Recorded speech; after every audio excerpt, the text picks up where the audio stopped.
I feel like we've all become kind of data hogs, right? I mean, data drives everything, doesn't it? I mean, as you're looking at deals, is that your starting point? It definitely is a key component. I don't know if it's always the starting point, but as we look at how competitive, not only how competitive M&A has become, but how condensed the processes are, and the fact that the sellers oftentimes come better prepared to processes. On the buy side, our clients have to differentiate, and they have to have insights that others in the bidding process do not, and data is right front in the center of that. So without a doubt, it's increasingly becoming a component of deals. Yeah, we've also seen it migrate from how do I pay less for an asset because I've identified issues and risks.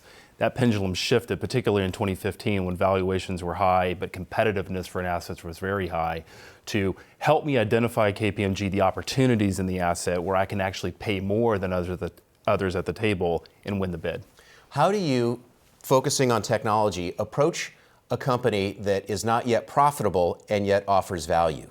Yeah, that's where the forward-looking aspect of our work really comes to light. That's where, looking in a rearview mirror, what's happened in the business has zero meaning in a startup situation. Right now, we're looking very forward on, what is the real viability of the technology? Do we really understand the customer base? Do we really understand the market beyond that customer base, and bringing in our strategy capabilities that Alex leads to really help us think more holistically about the market, about pricing, where this business is going to be going over the long haul.